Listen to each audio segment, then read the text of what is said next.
বন্ধুরা, আপনারা অনেকেই জানতে চেয়েছেন যে একটি আদর্শ লাল চন্দন চারা কেমন হবে, বা একটা আদর্শ লাল চন্দন চারা কখন লাগানোর উপযুক্ত হবে। দেখুন বন্ধুরা, সামান্য কতগুলো বৈশিষ্ট্য দেখেই বোঝা যায় যে এটি একটি আদর্শ লাল চন্দন চারা এবং এটি অরিজিনাল একটি লাল চন্দন চারা। দেখুন, লাল চন্দন চারার পাতা কিন্তু এরকম হয়। কেমন? লাল চন্দন চারার পাতাগুলো খুব গোল টাইপের হয়, ঠিক এরকম দেখতে হয়। যদিও চারার যখন জার্মিনেশন হয়, জার্মিনেশনের প্রথম দিকে যখন এই চারাটা এখানে জার্মিনেশন হচ্ছিল, তখন প্রথম দিকে যখন পাতা বেরোয় সেই পাতাগুলো কিন্তু একটু লম্বাটে টাইপের হয়। তারপরে যখন গাছটি ধীরে ধীরে বড় হয়, তখন পাতাগুলো কিন্তু গোল হতে থাকে এবং এরকম একটা খুব সুন্দর সুগঠিত একটা শেপ তৈরি করে। এছাড়াও দেখুন, এই চন্দন চারাটি লাগানোর উপযুক্ত হয়েছে কিনা সেগুলো বোঝারও কতগুলো কিছু লক্ষণ দেখলে বোঝা যায় যে চারাটি লাগানোর উপযুক্ত হয়েছে কিনা।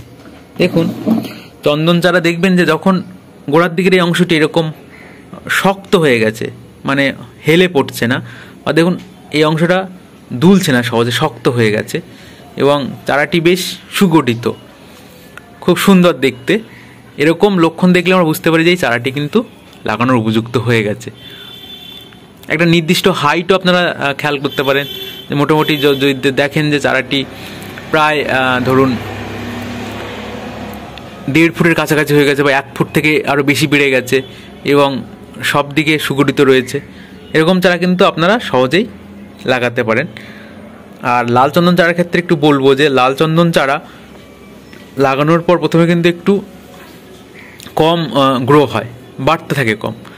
একটা সময় পর মাটিতে ওরা অ্যাডজাস্টমেন্ট হয়ে গেলে ওদের, অর্থাৎ ওই পরিবেশে অ্যাডাপ্টেশন ওরা অভিযোজন সম্পন্ন করলে তারপরে কিন্তু ধীরে ধীরে বাড়তে থাকে। তো লাল চন্দন চারার ক্ষেত্রে আমরা খুব সহজে বুঝতে পারি, এরকম পাতা দেখবেন। আপনারা অনেক সময় জানতে চান যে সরু পাতা সেটা কি লাল চন্দন।